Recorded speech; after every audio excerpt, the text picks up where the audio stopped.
pressure of a new drop spot. We've seen it throughout this whole year, and they've been by far the dominant team on OCE, so let's see if they can bring this here. If you had to pick a spot, where do you think they might go? Are we just saying Vai, go! pretty safe? Due to some rumors that they might be landing over in Grim Gate, a very powerful POI that is currently uncontested by Batman Booga in Rapid. But the raft is huge, it has a lot of food. There is a possibility of splitting it, maybe not. I mean, we'll see. I think if I was them, it would be looking at teams that maybe haven't performed that well off spawn this year, trying to land on them, taking advantage of that. One of those teams, Cammy and Seti, haven't had the best year off spawn at that Cammy splits area. Currently, they are uncontested as well, so maybe that could be an avenue that they could discuss or explore. So I'm interested to see what happens there. Maybe they could do a whole teeny thing as well and just land all over the map in different games. Who knows? Oh, you guys got me hyped right now. I'm also hyped, though, to bring in our next 10 duos. Bring him out. Olha só, eu acho que o jogo começa daqui uns 8 minutos. Só que eu não sei como que começa 8 minutos, tá essa enrolação pra entrar. Ó, mais ele entra agora. Everybody watch out because it's Queasy and Thomas HD. Some of the best to ever touch the game, but they lack a trophy in the collection, so now's their chance to change that. Thomas HD with White. Put your hands together for Kyoto and Xme Poli. They have been one of those consistent duos coming out of the Asian region this year, and now they're looking to bring that energy to this stage. Big welcome to Shadow and Virgo, ready to put their abilities to the test this weekend, because these guys are not here to go home empty-handed. It's Kyrus and Shari, everyone, just making it across the line in Major 3. Now they're here to lock it in and make up for that, because they will be hungry for the victory and the trophy. Big Drones and Parades in the house. Last minute magic, and that's what I'm talking about. Short time to adjust, but diamonds are made under pressure.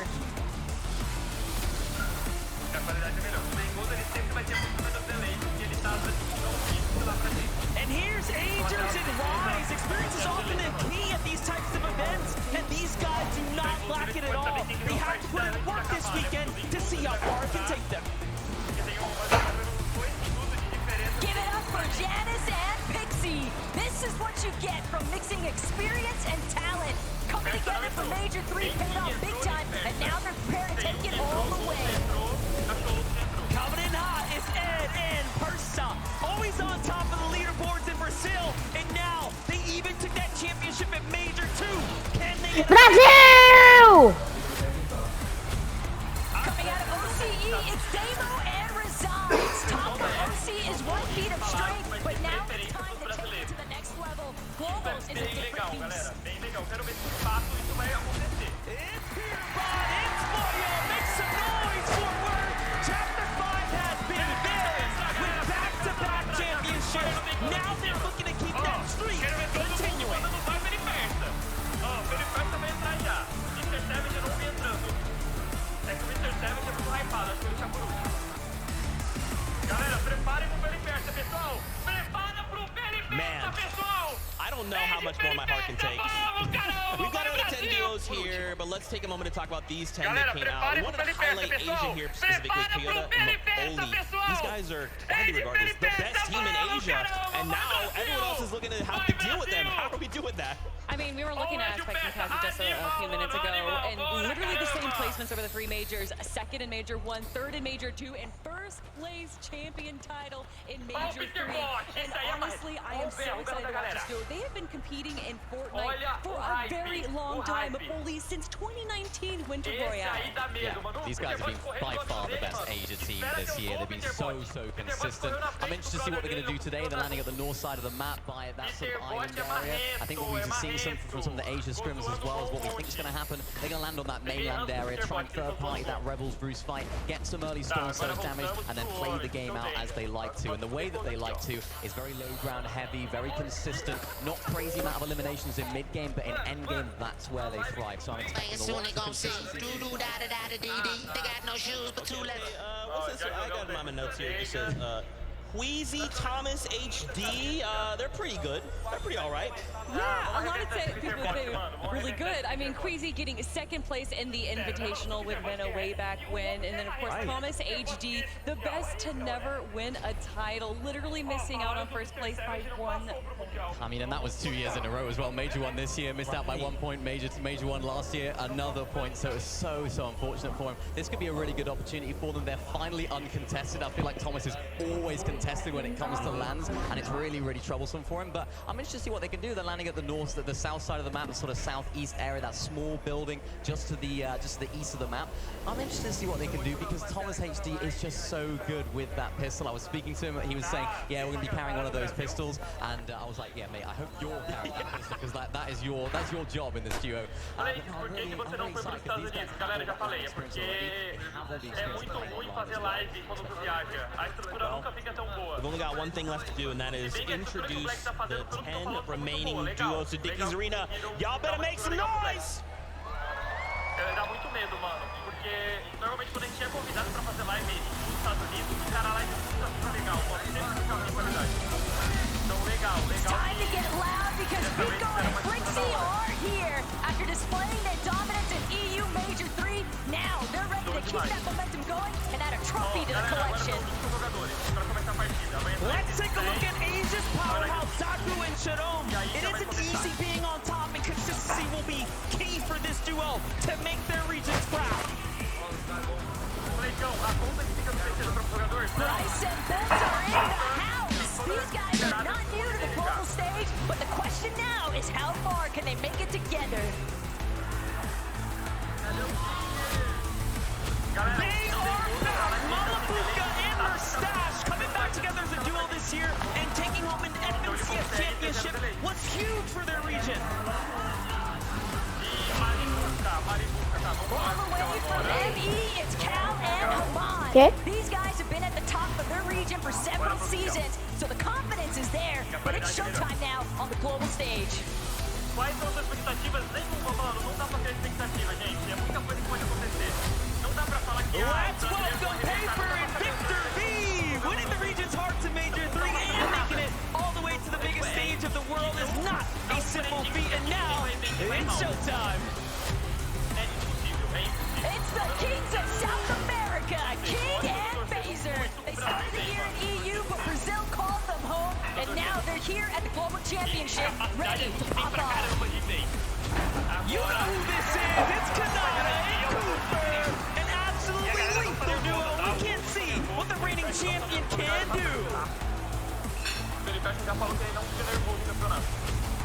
Polska Una, Cammy and Seti, your FNCS Invitational champions are in the building. For the second place last year, now it's time for redemption. Second is not an option. But wait, let's give it up for Click Sambino!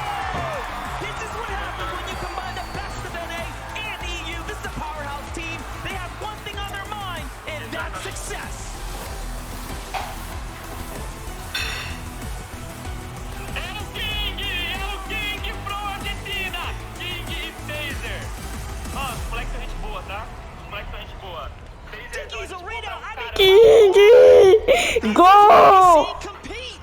These are 50 of the best duos in the world! Are you not entertained? Let's go! My gosh, to hear the crowd just lose it for these last 10 duos. One in particular stood out to me. Malabuka and Mustache, you guys went crazy for them. These guys, I mean, to see them come out and to see them compete on stage. I'm worried, not for them, but for everybody else. I mean, one of the longest lasting duos. We've seen them compete together since Chapter 2, and then they did break up in Chapter 4, but they knew that they were the duo to be together.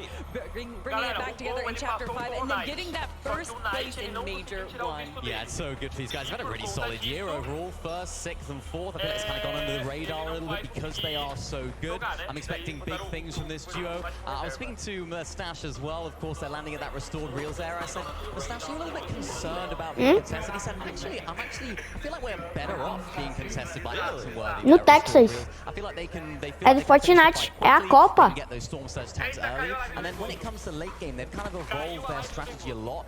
that chapter 3 Malibu mustache that we saw, that sort of season, that sort of chapter, they were going for loads of pre-edits, they were going for loads of eliminations in the end game. It seems like they toned that down a little bit. I mean, in fact, they're actually doing half the amount of pre-edits in endgame as they were all the way back in chapter 3. So it seems like they're playing a little bit more calmly, a little bit more carefully, but of course, if they make it off spawn, they need to make the game count. That is crazy. Something else is crazy. What was it? Zeke. Invitational champions Cammy and Seti looking to make a return to this stage. I mean, if we got an invitational little title, we got a global championship title, that'd be kind of insane. I mean, they're already regarded as the land goat. As you said, winning the Invitational, getting second place at the Global Championships last year. And although they may not have had the best major last major, this season is looking so good for them. Absolutely. They love the low mobility meta. They have an incredible drop spot on the middle of the map. Everything is kind of working in their favor, Mini. Yeah, it's a really, really nice meta for them. It's a really nice situation for them. As I said earlier, as I hinted at, my only slight concern for them is if someone decides to land on them off spawn. They haven't necessarily had the best time off spawn. They had a good major 3. It was third in that, or major 2, I should say, third in that major. But in the other majors, they haven't quite had the same success. They've only won 20% of their off spawn fights in those 2 majors. So intrigued as to what's going to happen there. I don't know if they're going to get consensus. We're not too sure yet, but please do not count these guys out, because when it comes to the big stage, when it comes to the bright lights, when it comes to in-person events and low mobility metas, these guys always have some great strats cooking. So no matter what they've done this year, throw that out the window. It's time. Their time is now. And we've already seen them evolve over this season. We know them to be low ground kings, but over the Cash Cups, they actually won 2 victory royales from the high ground. It just shows how diverse this duo is, how prepared they are, and I'm wondering if they can do it again. Okay, and we kind of got to look there at Seti. You can tell the nerves are starting to set in for some of these players, right? You can always say, like, yeah, I don't have nerves when I go into this, but when you have this crowd roaring, when you're under these circumstances, there's those nerves, they start to creep up. How do you guys feel like these players are doing? Some of them, obviously, they look locked in, they're ready to go. They're enjoying the crowd, but they're thinking, I've got to win. Tournament jitters are a real thing. You'll see players that are very comfortable in their own home, playing on their own setup, and here they are in a foreign setting around a bunch of people. Nerves can definitely play a part into it, but